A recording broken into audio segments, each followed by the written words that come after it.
Hello and welcome back to OC Avery. With the turn of February marks an important stepping stone in the breeding season, or the approach to the breeding season for us native bird keepers as well as us canary breeders. So today I'm going to be showing you through the nest site placement of all of my birds, how I'm going to present their nests to them to hopefully encourage the best results, and that goes for all the native birds as well as the canaries. The natives will start breeding from about mid-March for some of the earlier nesters, so we're really looking at the Greenfinches there. The Crossbills will be very soon, so we're pretty looking at a 6-week period from now until the middle of March for some of the birds to be ready for breeding. That's including the canaries. I know that in some bird rooms, canaries have already started breeding and are already youngsters on the perches, and I know that with some of the keepers out there who keep exotic birds who watch my channel, such as the zebra finches, you guys have already got your birds down on eggs or even rearing chicks. So the whole idea of today's video is I'm going to show you each nest style I use, which species I use that for, and how I present that to the pair to give what I've found have been the best results for me. So to start off with, I'm going to show you the nests that I use for my redpolls. So these are lesser redpolls. It would also be the same for mealies, as there's a very slight difference, and that's mainly just in size of the birds and the colour, rather than a nesting difference. But then also my European Siskins, we have 2 pairs in the bottom, 2 double breeders down there. They're just bonding at the moment, obviously not going to be nesting until about April time. So I'm going to be going for 2 sort of different nest styles this year. A different nest style for a Siskin and a different nest style for the Redpoll. However, I probably will mix and match. So for the Redpolls, I'll be using a nest like this. Now this has hooks to simple like that, which hook nicely onto cage fronts, and just, of course I caught a joint on there. Just hook nicely like that, and it's very easy to remove to get the nest. Now that isn't substantial enough to for a redpoll to really build in. It will be fine and the redpolls will build in it, but I always like to make sure there's some extra coverage there in case the hen builds a rather small nest, so that there's something to hold the eggs and also something to hold the chicks. So to start off with, I get a nest liner like this and put that inside the nest. Now that would work, and I did have success with that this year in rearing redpolls, and I found that the redpolls took to that very well and built quite nicely. However, something that I'm going to be trying this year, which I've seen a lot of top breeders use, is sisal nest liners. And what I'll be doing is, this acts like an anti-slip, and then I'll be putting this nest in here like that. So that is your nest presentation for the redpolls. So I will be fixing down the felt, and I'll show you that in a video supposed to be coming out next week, probably on Tuesday.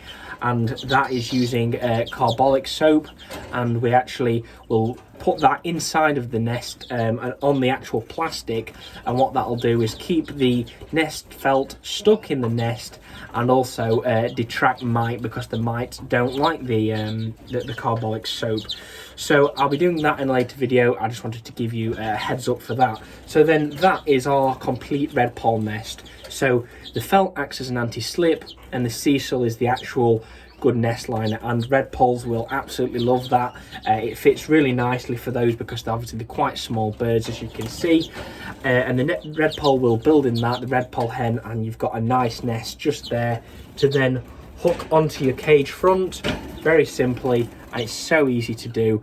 And obviously you can monitor your chicks. Now, how are you going to present that to the birds to make it more enticing for them to nest in?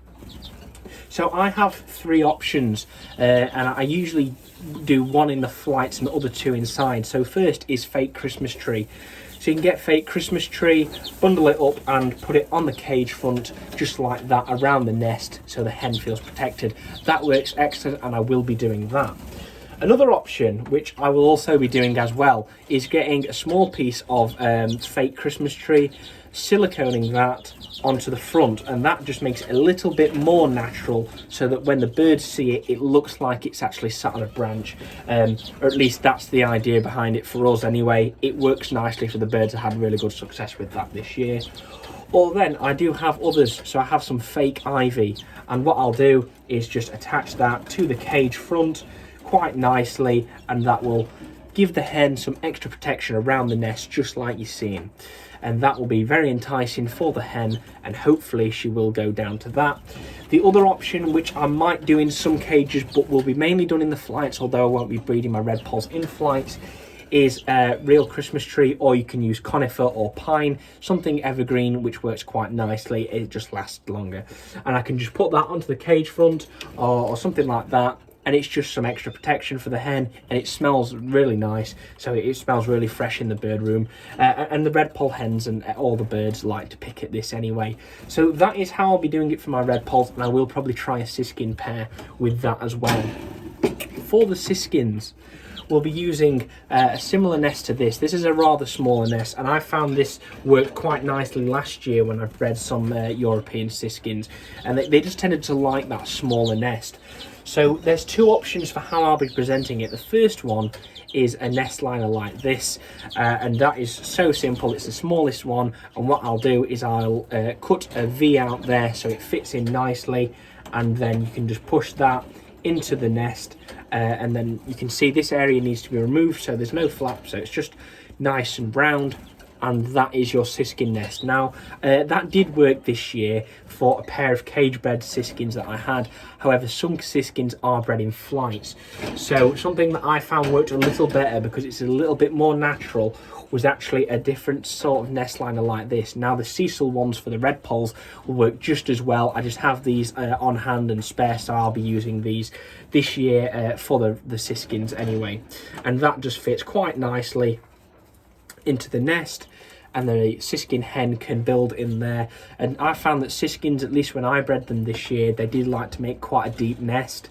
I'm not sure whether other people have had that experience, but I found mine like to make a deep nest. So this is a little bit deeper, and that'll be nice for the Siskins. And then the same again goes with cover. Just put that around the nest like that, and it's so simple and so easy.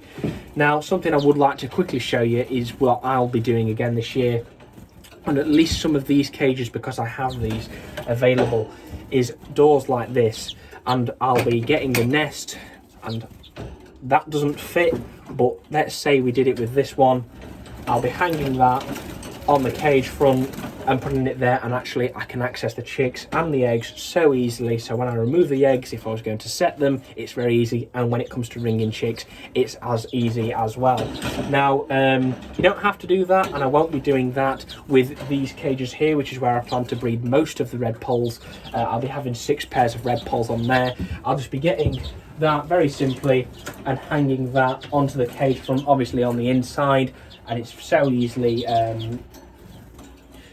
presented to the birds, and very easy to access for me to keep an eye on the chicks and the eggs. So now with Greenfinch nests, I've had success with 3 different types, and I'm going to show you the one which I'm going to be using primarily this year. So to start off with, I found that the best option is a cocoa fibre just like this. Now, as you can see, that's been chewed a little bit because a crossbill had hold of it. I accidentally dropped it in a crossbill flight, and I went to pick it up, and the crossbills had a little bit of a chew at it. But this is perfect for Greenfinches, and I found this worked very well last year, and all the Greenfinches I bred, bar 2, were bred from this style of nest. I had 4 nests from 1 pair of Greenfinches in a style like this. I also had another pair which produced me the pied youngsters, bred in a same idea as this, and then there's a few other pairs. So I would 100% recommend, if you're going to breed Greenfinches, use this style of nest. It's a really natural sort of base for the birds, and then they build quite a nice little nest in there, and then it's just very simple. These come in 2 sizes. I believe it's a 10 centimetre diameter, so this is a 10, and you can also get 12s. I use the 12s for crossbills, which we'll come to a little later. So that's really easy. Now, how I find presenting the nest better, you can leave it open and just put cover around the nest, and that's fine. But I found that, at least with the Greenfinches, they like that little bit of extra cover around it rather than an open nest. That's not saying that they won't nest in an open style nest like that, but I've just had more success using a style like this. So this is actually an external nest, very similar to this, and that's just an external nest, just like for canaries. Hooks on the cage front quite nicely. I surround that with fake Christmas tree. You can do this with evergreen plants like I showed earlier, with the pine, or you can do that with the fake ivy like I showed you. And inside of there I put one of those cocoa nest liners, and then that can very easily just hang onto a cage front. So your options are, you can actually fix that up into a flight up against the wall, so it's presented like that, and the pair will nest in that no problem, or at least the hen. Obviously we've got that stuck as well, just when I'm trying to film, of course. There we are, that's better. So then I can get that and hook that straight onto that cage front quite nicely. Now I will be doing that this year because I've got a Greenfinch mullein pair actually in this cage, and I'll be looking to add their nest around mid-March to the start of April. Very simple, and then you can just open the door, get access to the chicks and the eggs, and then close that so simply, and a Greenfinch I found is happily nested in there. The other option is that if you don't fix it to a flight, you want to cage breed, but you don't have the option of having a front with a door in, you can actually just get this, 2 screws at the back, and screw it into maybe a top corner of the cage at the back, and equally you'll have no problem there. I would recommend breeding your Greenfinches in flights. I've found it's been better success. I've had a higher percentage of chicks, so I've had nests of 5 chicks fledge at a time from nests out in flights. I think the parents are a little bit more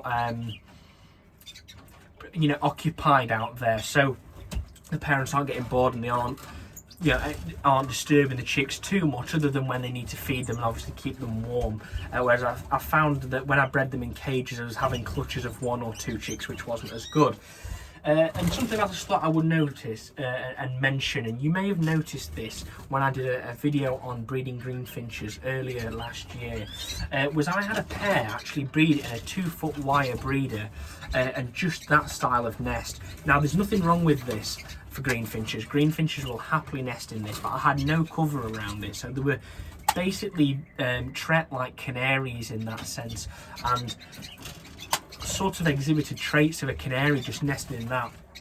And that was just a nest felt like I showed you earlier with what's the anti-slip and the Redpolls, and they nested in that fine. But I found that we've had better success with that style nest liner, and you can try them in a nest like that, so you could do that no problem, and I'm sure they would nest in that, and then you can just access the chicks and the eggs like that.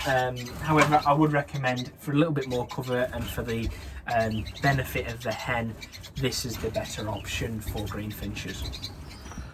Last year I had success breeding Crossbills for the first time for myself in flight, so I'm going to show you the nests now and how I've set them up this year, similar to last year. So I've got 2 nest styles which I'm about to show you for the Crossbills, and what I had success with last year, as well as a different type of nest I'm going to be trialling this year, which hopefully will lead us to some success.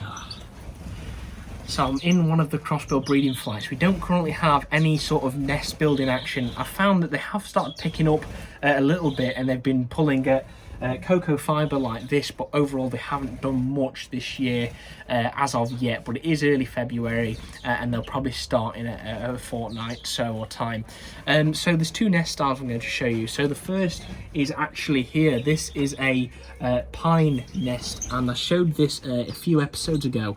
So I got this from Direct Bird Products, and I'm going to try them on this. So far I haven't seen them nesting it, but they haven't done that either in what I used last year, but they do really like it, and they have given it a bit of a chew. The other nest is this, and I had success with this exact style last year, and that is a cocoa fibre, just like for the Greenfinches, and as you can see, there's a little bit of material in there, but no huge major attempt to build. And that is a external nest cage. It's got some fake Christmas tree on it, and then it's got a load of pine and Christmas tree branches. I had some very good success with that last year when I bred my first crossbills, and then I'm also going to try this year, which is the same style. However, it's more of an open top nest rather than this enclosed nest. So that is how I've had the best success breeding crossbills.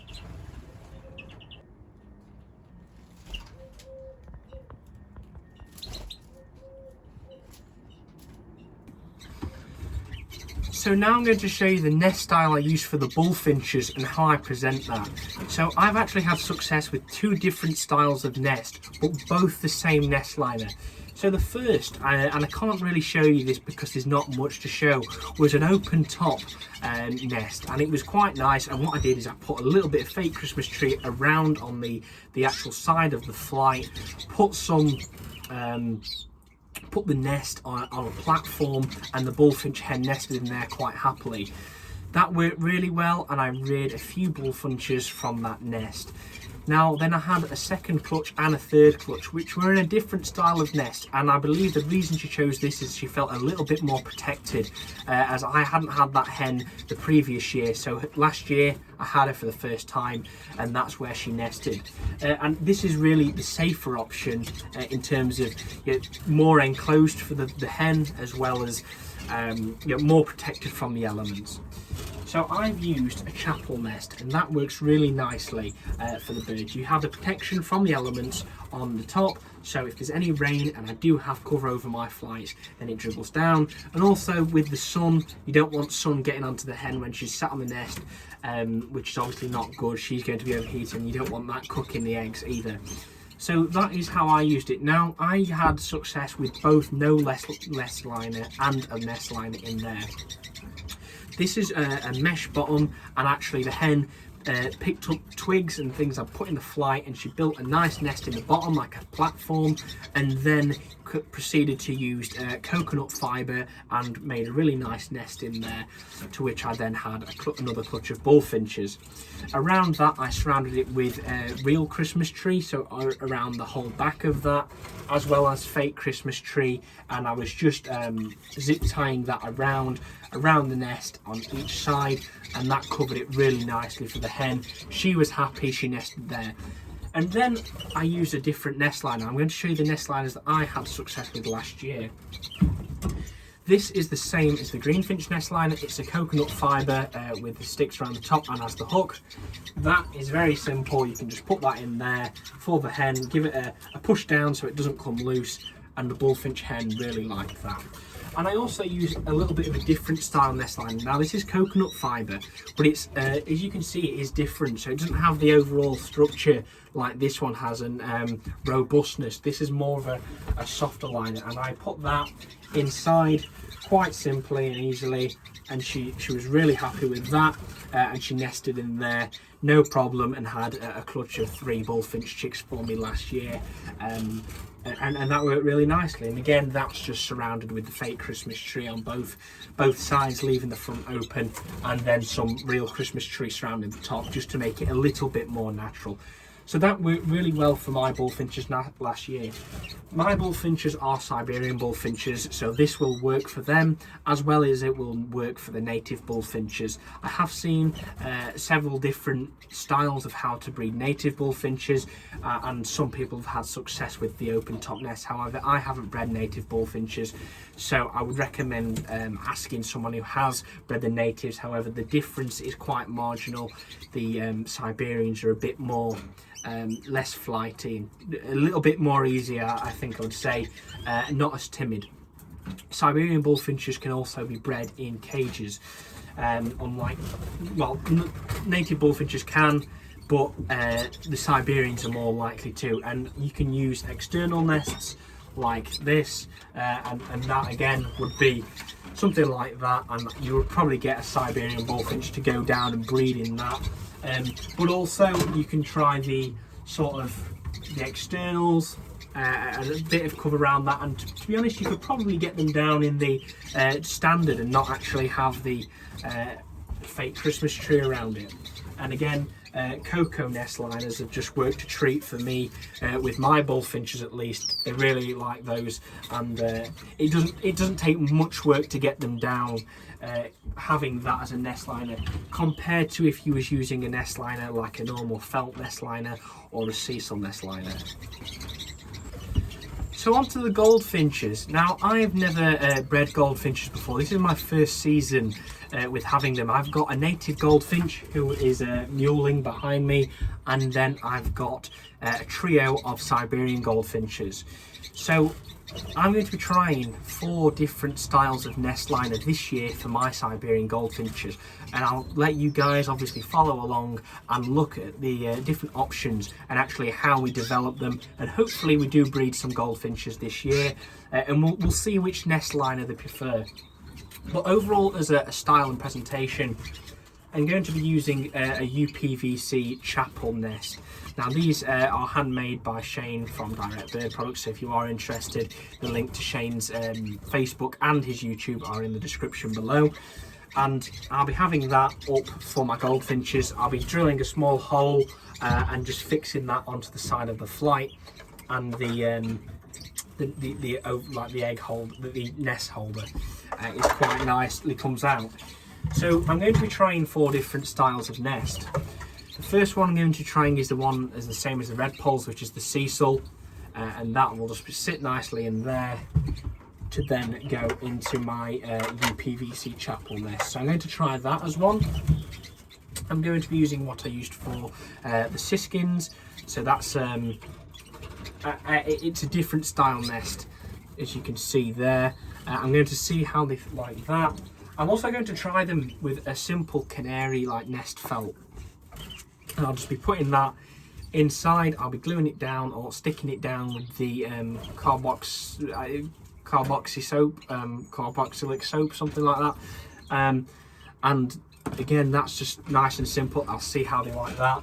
And then actually they will be sharing a flight with the bullfinches. I've got a larger flight, so I'm actually going to have my trio of goldfinches in with my pair of bullfinches. I'm just going to see how they get on.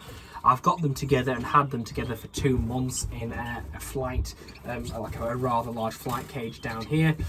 So they are completely used to each other, but we'll have to see how they get on in breeding season. But they'll also have the option of the cocoa fibre. This is obviously a bit different. It's not really going to work in this style of nest, and that's just because of the size, but it will be available to them in the wooden chapels, which I showed you for the bullfinches. And we'll just have to see what happens. I've got 3 chapel nests like this for the UPVC ones for the goldfinches, and I have 2 of the wooden ones for the bullfinches. So there's going to be 5 nest sites between 3 hens. I might put another nest up as well, a simple sort of canary nest pan like that, and that'll be going up for the birds as well, and we'll just see what they think of that. I know that a few people have had success with breeding them in actually topiary, fake topiary balls. You can get them from B&Q or a lot of garden centres, and there's big plastic balls of fake bush, and you just cut a hole out of the front, and actually I've put one of these in, or one of these I believe, and people have had them down in it. I know that the guy I had the goldfinches off, one of the hens went down in that style, so I might be getting one of those and just seeing what happens. But as it goes for the presentation of that nest, I'll be using fake Christmas tree once again, and putting that around each side, and that should hopefully work. And I'll also be putting some real Christmas tree and pine and things like that around the overall back of the nests, so that it's a bit more covered and more natural for the pairs of goldfinches. So now on to canaries. Now I have all of my canary hens in here. So I have 2 Norwich hens. I have an allied to white, I believe it's called, Norwich hen. I've got a ticked Norwich hen. I've got a red-eyed satinette new colour, and a yellow mosaic or yellow diamorphic canary hen. I can't remember the name of that one. And I've got 4 different nest styles that I'll be trialing. These are going to be breeding in wire cages is the plan, the 2-foot wire cages in the small finch shed. So I will be using these most likely, and that's just a standard external nest, and I'll be putting a canary nest felt in there and using the carboxy soap to just sort of stick that in there, and that's just nice. It's mite resistant as well, so it keeps the mites away. They don't like that type of soap. And again, very simple. That hooks onto the front. Obviously there'll be an external door, and then I can just access the eggs and the chicks to ring very easy, just like that. Now the other options for a canary nest, so I have a larger canary nest pan here, so this is more for the Norwich, the Borders, Yorkies, and the larger species of sort of breeds of canary, probably even new colours as well. So that's a larger one, and that again is just another nest felt I'll be sticking in there. There's a smaller style, so I'll probably say Razor, Fife, Irish Fancy, and smaller breeds of canary in this, and again just nest liner like that. I'll probably cut a V out of that just because it's a little bit crinkled inside. And then we have one of the hook-on ones which we're using for the Redpolls. This would probably be ideal for the new colours, a little bit small for the Norwich, I think. So they are the 4 types of nest pan I'll be using for my canaries, but you get, again, you do have the option of using external wire ones like that. I'm sure a canary nest fine in that. Yeah, it's just you have to look at how that hen's going to nest, and overall birds do like privacy around the nests. So if I was going to use something like that, I would probably hook that, because they're breeding in wire cages, I would hook that onto the back of the cage rather than the front, just for the canaries, because I can put some fake Christmas tree around it, but they don't need it. So you know, canaries will nest quite easily like that. That I'll just screw onto the back of the cage, same for that, and then obviously that hangs onto the front of the cage, just like that, and it's so simple for the birds. So now I'm going to give you a quick run through of the nests that you could give to birds that I don't have. So I have sold my yellowhammers on. Obviously we was looking forward to having them this year, but sadly after working out pairings and space, I felt that the yellowhammers would be better suited elsewhere where they could have their own flight, because it was looking like they'd have to share with something, which I wasn't too keen on because I know that they can be quite territorial. So for a yellowhammer, what I was planning on using, what I have seen some people have had the success with, is like a Greenfinch nest, and just placing that on like a bed of real Christmas tree, pine, conifer, and sort of making it like a dense bush around it, and the yellowhammers have nested in there fine. For the chaffinches, I had chaffinches this year, and I found that there was 2 nest styles which worked quite nicely. One which I was actually quite surprised at, but the hen built and had chicks in it, so it worked. The first one was this style. She nested in that, made a nice little nest of sea salt in the bottom. That was nice. She made a nice little nest in there. She laid me a few eggs, but sadly they were clear. But that worked nicely for chaffinches, and I just made that like a normal native's nest, a little bit of cover on the back, and she went down in that. The one which surprised me was actually I actually put this border, like this larger canary nest in for her, and I had a normal nest felt in there, and I thought we'll try it, see what happens. And I screwed that onto the flight, which is like connected to the shed where we've got the Greenfinch Crossbill hybrid pair. Screwed that on and put a little bit of cover around it. Actually, she built a nest in there and had 3 chicks. Sadly, we didn't manage to get any to fledge. Completely my fault. First one, I forgot to take the cockbird out, and he threw all 3 chicks out of the nest. I retrieved 2 all right, put them back in the nest. The hen went and warmed them up, and then I rung them at 5 or 6 days old, and I forgot to put some tape around the rings. I thought the hen would be all right with it. Sadly, she took them out, so I just I put the rings back on, put some tape around them, and I think I just handled them a bit too much, and she just wasn't happy with that after I had to go through the faff of sorting the rings out. As for Bullfinches, I haven't bred them, so I don't have much experience with them. I'm just going to give you what I've found, at least, that I've seen people breed them on, but I would 100% recommend that you talk to a Bullfinch breeder should you want to breed them and what type of nest you have. But I've seen that some people use sort of a cocoa fibre like that. Some people use the large versions of these. And that's really where the success has been with breeding Bullfinches. But I don't have experience with them. I'm hoping I might be able to get a pair at the end of this year. So I'll have to see what happens there. But that's really the options for Bullfinches. I've seen open style nests, but more commonly I've actually seen the sort of the external, and you'll just take off the plastic around the bottom. I can't get that off, and you just do like exactly what I did with the crossbill nests. So I'll take this off, get one of these nests, I zip tie it on and zip tie the nest in place of that, so it kind of looks like that in a sense. Screw that onto the flight, put some cover around it, and I've seen that Bullfinches will breed in that. I do know that a few breeders over in Italy have actually got them cage breeding, but I'm really not seeing much on that, and I've seen they've got them cage breeding to nest in that sort of style nest. I can't really comment on it because I haven't read them myself and seen much on that. I've seen a few videos and pictures, but not had the chance to actually talk to a breeder who's bred them like that. So recently I was asked about what nests I should use, or what do I use and what people should use for mule and hybrid pairs, and that is not for the actual hybrid themselves. So say you've got a Goldfinch mule hen, it's not that sort of pair. What we're talking about is the nest you're going to use and the nest you're going to want to use if you maybe have a Norwich Canary with a Greenfinch, or you have a Crossbill with a Redpoll. What nest do you use? Now, this is quite simple in the basis that you treat the nest you choose is the nest which the hen wants. So ignore the cockbird for the nest style and choose the nest which works best for the hen.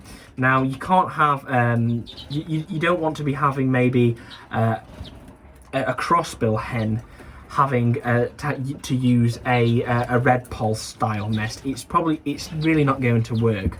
But you know, if you had a Redpoll cross and a crossbill pair, I'll just use that as an example.